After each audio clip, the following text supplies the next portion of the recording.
Today on the Failing Up podcast, we talk with Andy Peters, and he talks with us about goal setting and all about work-life balance. He emphasizes the importance of allowing others to lead, aligning actions with purpose, and expresses a little bit of regret about not getting into real estate earlier. Let's jump in. Welcome back to another episode of the Failing Up podcast, humble lessons in life and business. I'm here with some amazing co-hosts. Dusty Oglesby, welcome, brother. Hey, it's good to be here. We in Texas. We in Texas. That's what I said. They put us next to each other. Yeah. Like, we didn't even have a spacer now. That's exactly right. We in Texas. Good. That's yeah. right. Yeah. 105 today. 105 today. 105. Yeah. Cooling down. I brought a change of clothes in my backpack. Just I figured about halfway through the day I was going to probably You're going to need something else. That's right. Yeah. And our amazing co-host, Bethany Voice. Glad to be here. I'm excited. Thanks for joining us. All the way in Austin. All the way in Austin. Super exciting. Mm-hmm. Yeah. And then the amazing Andy Peters. Amanda.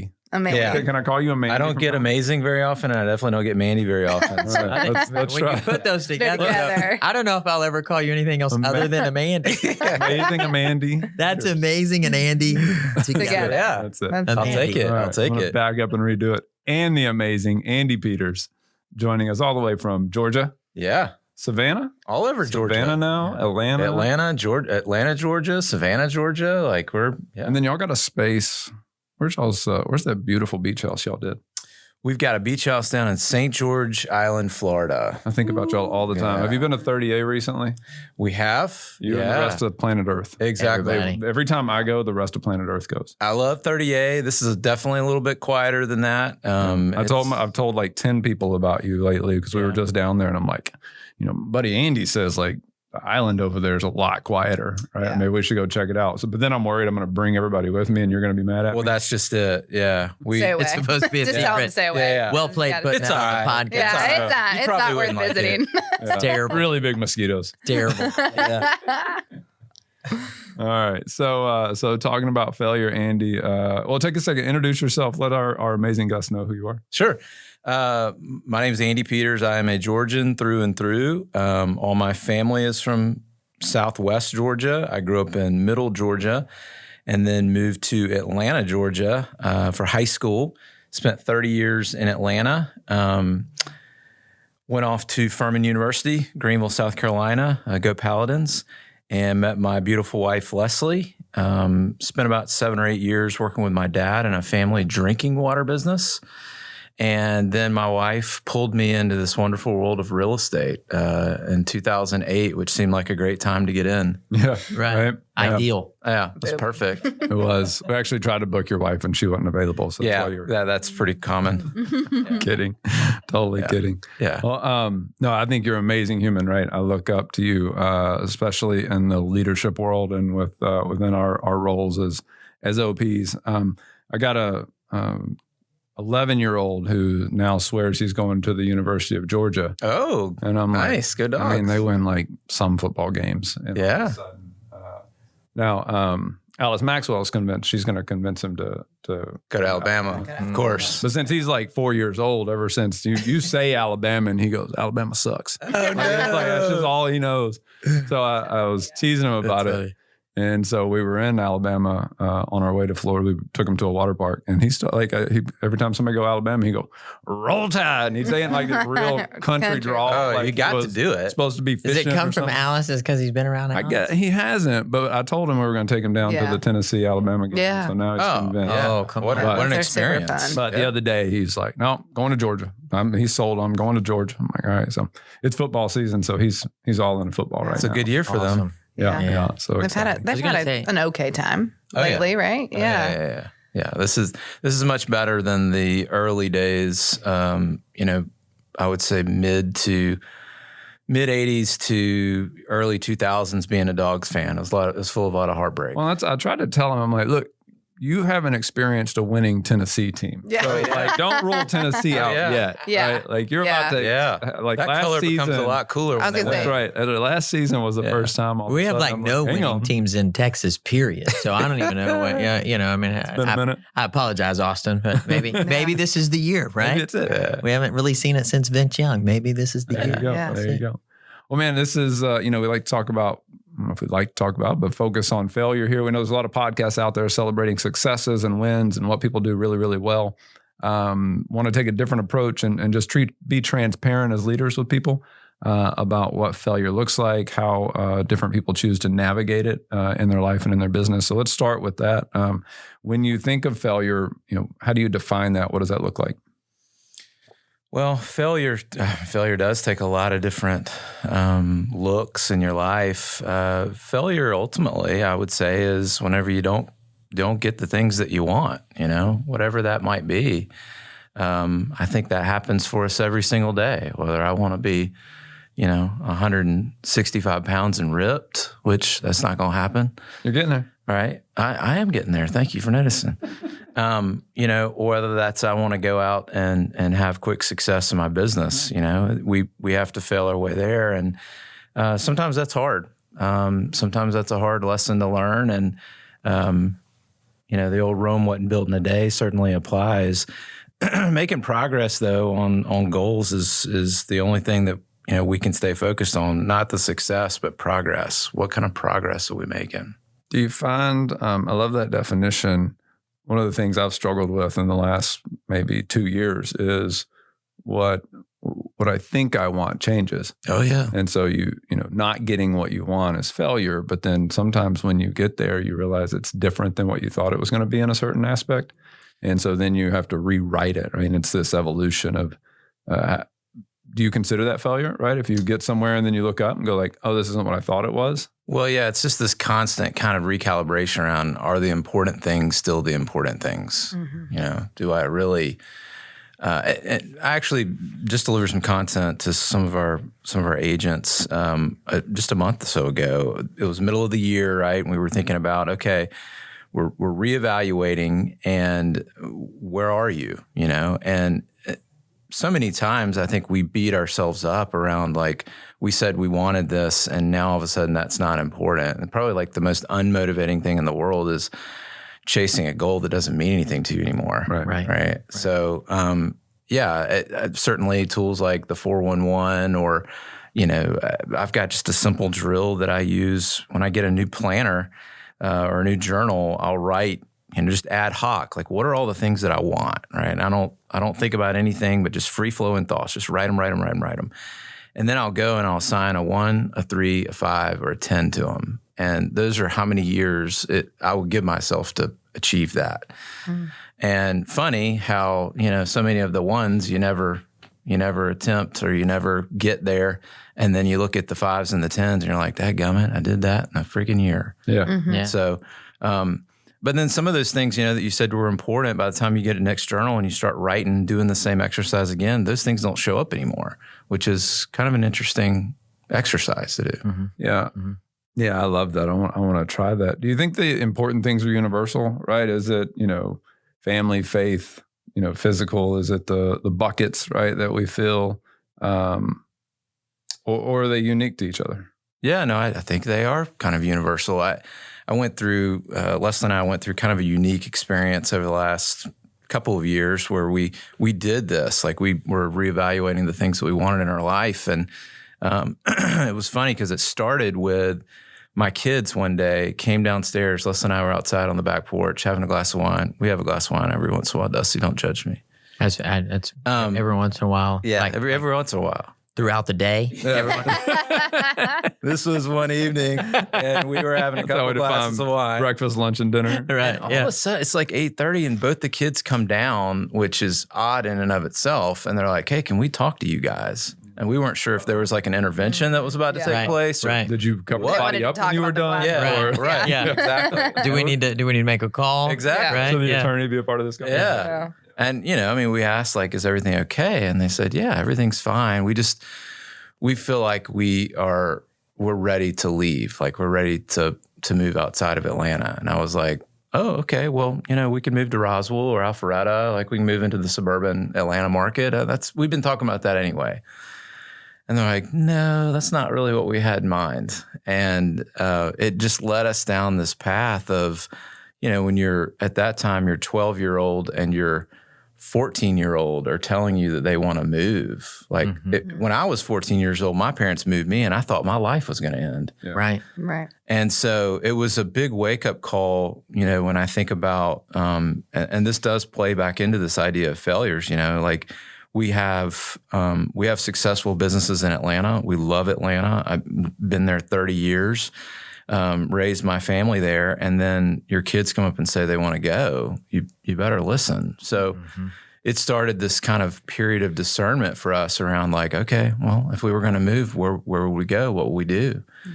And Well, what an amazing, you've told me this and you say it so nonchalantly. And yet I think about like, that's what makes you and Leslie so amazing is that you guys listen to them and act like 99 out of 100 parents to me would have blown that off, right? Would have said like, yeah, no, we're not doing that, right? we blew I think it it's off. even more than that, though, because the fact that this is the first time I'm hearing this story, and the fact that they came to you at that age, right? Like, I know so many kids who don't have that environment to feel like they could walk downstairs and say, That's right. this is what we're thinking, right? And then for that to be validated and heard and seen, like what an amazing environment you're creating. We did blow it off for a few months.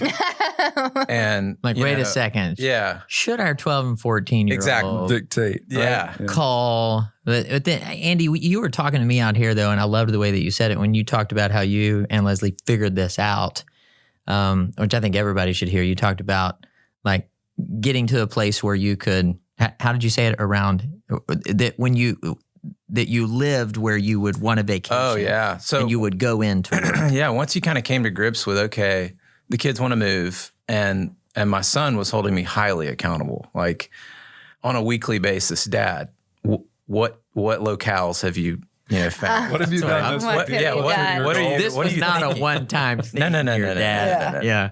No, and I started working. Actually, Leslie had worked with an NLP coach, neuro-linguistic programming coach, Dr. John Ryan, who's fantastic. He was recommended by several agents, and she just had this really transformative experience with him. And it was about the same time. And Leslie's like, "I think you should do it." And I was like, I don't know. Right. I don't know that I need another coach in my life right now. Yeah. And I decided to do it, and it was getting clear on those values. It was getting clear on what are you building? What does legacy look like? Which has always been one of my favorite words and one of the words that we use in our group. And one of the things that I came to was, what would it look like to live on vacation and go visit work instead of go live at work and visit vacation? And, the whole world had changed in those 3 years leading up to the 2 or 3 years leading up to that. And the reality was we really could go anywhere. We really could do anything.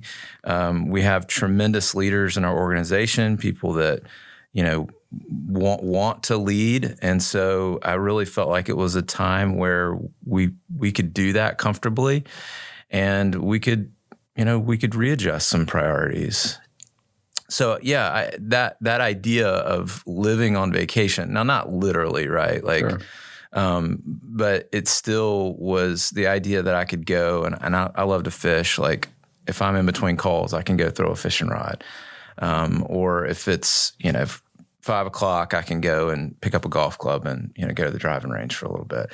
Little things like that were kind of more valuable or more important to me now because I could see they were more important to my kids. Well, and I think it's even taking it as maybe not as far as actually relocating physically, but there is a mindset that from your experience there that I try to lean into. I find myself sometimes at the beach making a few phone calls for work, Sure, right? And or hopping on a Zoom and leading a conversation. I think for me, in an effort to stay more connected with my family rather than trying to separate work and family, I've tried to say like, hey, this is just who we are as a unit. And I get to spend more time with them because I include them on it. And I try to keep a healthy balance. I don't want to work all the time. But I looked up at the beach and I'm like, well, I'm doing similar things as what I would do when I'm at home. And so it's just a mindset shift when I'm at home to go, why can't I think about today like I'm off work? I just have to pick up and do certain things throughout the day, just like I would at the beach. If I'm at the beach, I'm on vacation. That's right. But there are certain things throughout the day that I'm going to have to go in. I'm going to have to take a phone call. I'm going to have to do a Zoom, something like that. you can have that same mind, and it's just a mindset shift. Totally. Right? For when I'm sitting in, Lebanon, Tennessee or Nashville, and being able to just kind of go like, you know what, today I'm going to get up, I'm going to go to the gym, the sun's out. This is my day. I'm going to work throughout the day, but because it's not really different. Other days I get up and I go, I got a full day today. I got to work, right? And it's funner, right? To imagine you're on vacation. Mm-hmm. Yeah, our kids, when we're training, we're blessed to do some traveling and training, and our kids go with us. This summer we went to Orlando and stayed at Universal while we taught a class. They were, pounding the theme park. We just got back from Boston this summer. We went over there and taught for a little bit, and we saw 2 concerts at Fenway Park. They were setting up for that concert when I was up there. Yeah. I was there the day before, and they were building, and I saw y'all were there the next night. Yeah, the country music. We saw Kane Brown. Yeah. Saw Kane Brown, and then the next day, Dead and Company was playing, and John Morgan was like, Dad, is Dead and Company like the Grateful Dead? And I was like, yes, son, it is. And he's like, I would go if you want to go. And of course, Leslie and Beta didn't care anything about it, but here we go. I was like, now, son, you're going to see a lot of things here that you probably shouldn't see. Let me explain this before we go in. Exactly. It was a cultural moment. We had a blast. We had a blast. I think that's awesome. So, speaking of Boston, it's funny, it's such a small world. Ran into one of my college roommates standing on the corner of the street in Boston. And I look up and I'm like, you think you're on like a TV show, right? Like you're being pranked. And then we're at the airport and somebody walks up and they're like, y'all are from Nashville, right? And I'm like, yeah. Right. And my son had a Huffaker shirt on. He's like, I know Dana and Randy. Oh, cool. Out of Mount Juliet or whatever. So, and then I saw y'all were there the day. So small world there. No doubt. So I love that story, right? As you guys are being intentional with your kids. In the past few years, where have you seen, so think about a time where like you've experienced failure in the last few years, and it might have been a little painful or disruptive. But now looking back, you can clearly see the path it set you on, right? That probably led to some great things. Oh, yeah. Do you have an example like that? Because I want to make sure our listeners can, if they're going through something hard right now, that there is a light at the end of the tunnel, that you can look back. I can always look back and almost with perfect grace see his hand in every tough experience that I've gone through. Yeah. But you can only see it backwards, right? That's right. Hindsight's 20/20. You got anything like that? Yeah. So 2021, I think it was the fall of 21, we were kind of losing steam on the team. The team was still doing great. I mean, it was still a $1 million team, but you could tell our passions were waning for what we were doing. And the market center side of our life had picked up, and it was a little bit more exciting. And Leslie and I went to dinner one night right before a big client event that we had. And we knew things were a little bit shaky. We knew some people maybe weren't as happy on our team. And that was, some of that was our fault, right? We acknowledged that. And I remember telling Leslie, I was like, if this team was to dismantle, like if people were to leave, I'm not sure I would build it back. And literally the next day at this event, we had this client event, and 4 of our salespeople walked out on us. They came up to us and they said, we're going and starting our own team. And, that's fine. I mean, I encourage entrepreneurship. The timing maybe not so much, but never feels good in the moment. It doesn't. And, Leslie and I looked at each other, and we had 2 brand new agents. She and I had not been in production for quite some time. And we had a choice, and it was hard. And we decided, okay, we don't have enough information right now to really fold. We need to keep going. And so we made a decision. She and we jumped back in, and we basically constructed another $1 million team in a year. Wow. And it was just sheer will and determination and pride, really. Yeah. And then once we kind of made it through that, and this was in the transition point for us moving from Atlanta to Savannah, it was obvious we weren't going to be able to be boots on the ground and run that team the way it needed to be ran. So we started looking for partners. And in our lives, at least on the Market Center side, the way we've been successful is through partnering with people. Right. And so why would we think that we need to, on our own sales team, just be us? Right. So we started looking for a CEO. We never found one. Another good friend of mine, David Lewis, who was a territory leader for Livian, which was just coming on the scene and starting to gain some traction. He was like, look, I understand your problem and I'm happy to take over the team.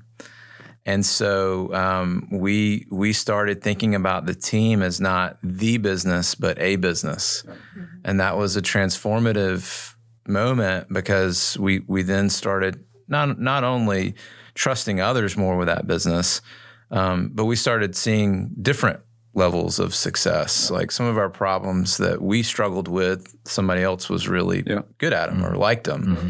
And so that was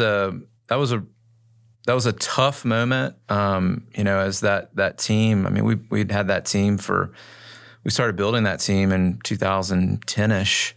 So, and it's 11 straight years of MREA status. Wow. Oh, it's a great team.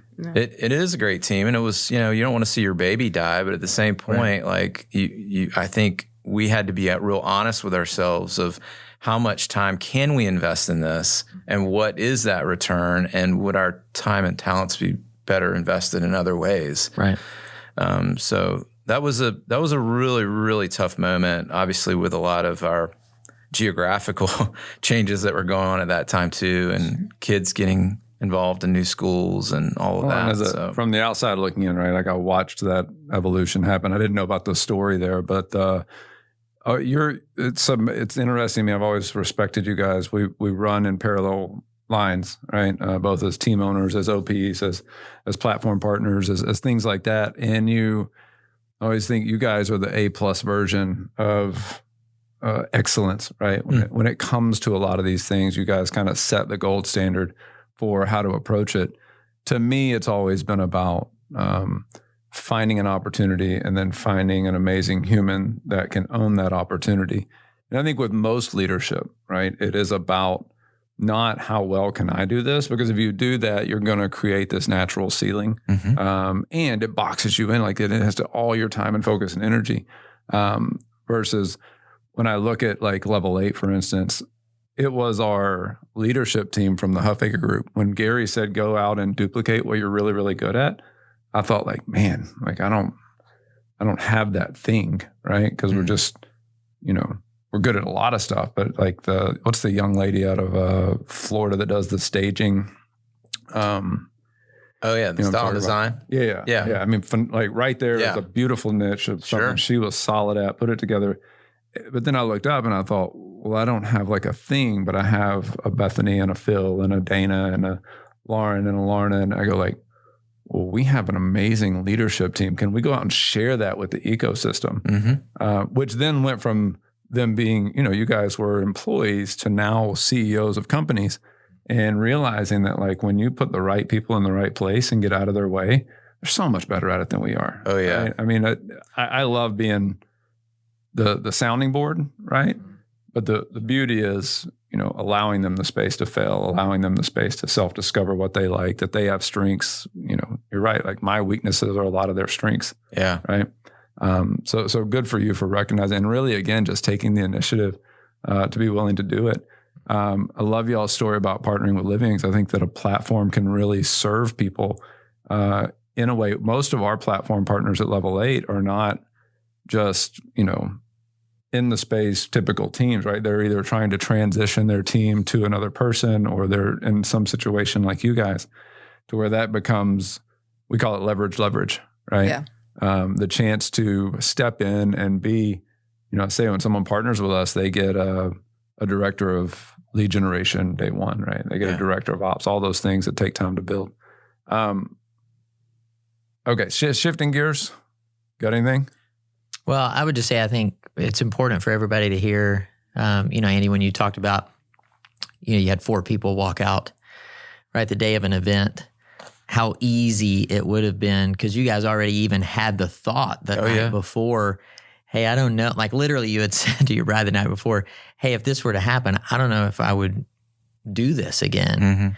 And I think the key in all of this podcast is everybody that we've have on has a story like this. You know, what we do in our humanity is we compare everything to everybody else, right? And so you hear MREA status 11 years, and a lot of people go, whoa. Well, the huge reason behind that is when you have moments like this of failing, you go, okay, well, what are we going to do about it? And you guys then in that instance stepped back in because that was the season of growth. Like what I heard in your story is the seasons of growth, right? You guys knew we have to step back in at this time, but then you had the wherewithal to know now we need to step away. And that's a huge piece that I think a lot of people miss because our pride, we talked about this out there, right?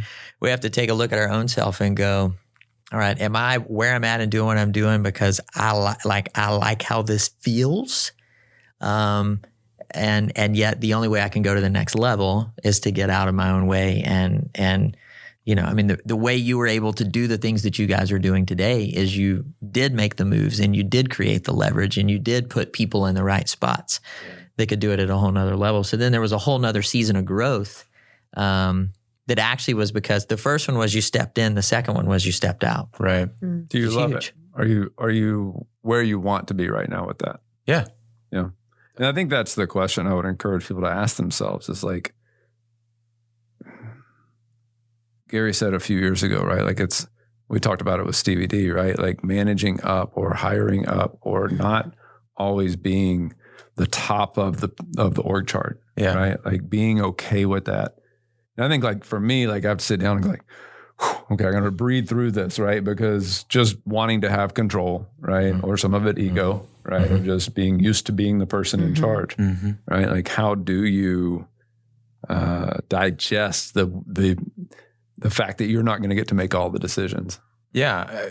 For me, like I kind of went back to the mission for my life. Like I got really clear on this probably 6 or 7 years ago. You know, my mission is to create massive opportunities for others through real estate. And the more I got embedded back into that role, it prohibited me from going and living that mission. That's right. And so, you know, once I released that, we just got right back into what we were doing. In fact, there was a little bit of a breakthrough moment where we created more opportunities because in the last, you know, and shout out to one of our business partners, Aubrey Bailey, because he's been, you know, tremendous in helping us grow some of these opportunities. But we've created 9 LLCs in the last 9 months. So that's incredible. That's I say I like where I am because I'm living the mission that I set forth, right? That I got clarity around. And, you know, I think we all have to look internally and say like, if we're really drinking the truth serum, is this it? You know, is this what I want to be doing? Well, I find it so stressful when I get out. Like I want to get up and serve my leaders every day. I'm happy in that space, right? I'm low stress. I know I've got the capability to do it. I get stress and anxiety when I get out of that, right? When I start focusing on the day-to-day, when I start worrying about the outcome, when I start trying to control everything. And sometimes you have to like breathe and, reset and kind of remind yourself like, okay, like if I just get up and go help all of these people, everything will work out. Yeah. It all ripples out, right? Yeah. Well, you're in alignment, right? And I think that's one of the questions we always ask. 2 questions we ask in the purpose room is who you're being and what you're doing in alignment with your purpose, right? With your mission. And if it's not, then like this is your life. Yeah. Right? I mean, how's Gary QL saying? moment. Yeah, that's right. Gary says, pick a direction, start marching down that path. If you realize you don't like it or you don't want it, well, you get to change it. Right. This is your life, right? I think at some point, right, we've got to recognize it's going after what we want. That is a good thing. So, and then what does that look like? I used to love that. And I can't even place where I heard it, but it was the statement of the good news is it's your life, it's your decision. And the bad news is it's your life and it's your decision, right. You know? And right. You get to decide which side of the coin you end up on, right? Yeah. Which can be all the ownership and all the responsibility and then also all the freedom to just go and make it what you want. Andy, brother, mad respect for you. You are one of the handful of people that I hold up as the gold standard for how to be a leader, how to be a human, how to be good to others in your leadership, right? And do it with a humble heart and a servant's heart.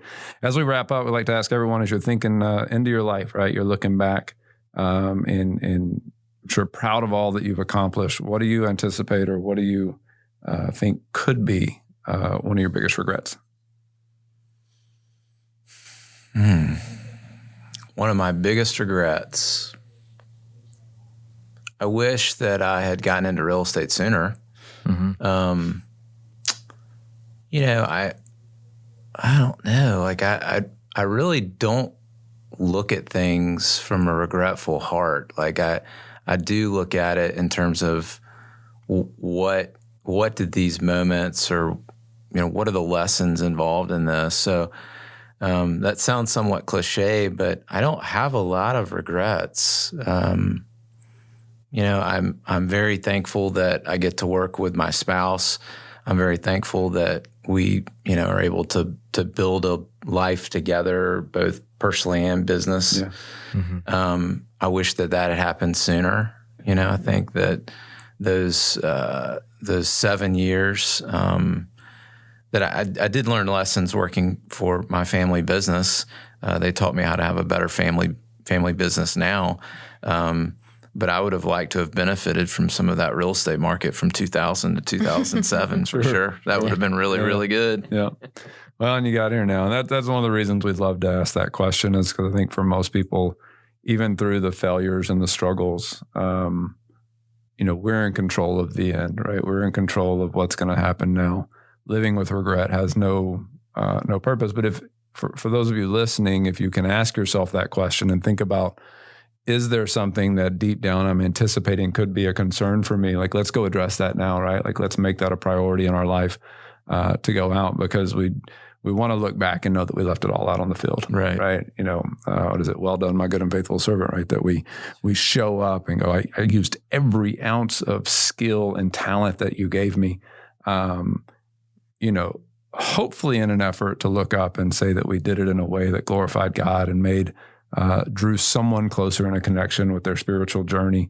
And so if you're listening and that's a priority for you, please share this podcast with others. We hope that you'll like it and share it out. Share these videos out on YouTube. The amazing Andy Peters. I know people will just go crazy to see you. What did I say? Amandy. Amandy. Amandy. I'm not going to be able to give you a nickname if I can't remember. I think it was Amandy. Well, thanks for you guys. Y'all have been great leaders and amazing visionaries. I love what you guys are doing. Don't stop, just keep going, just keep building. What you've got right now is just the beginning. There you go, Bethany. Got it. Orders. Words. Come on. Love it. All right. Let's go. Thank y'all. Thanks, Andy.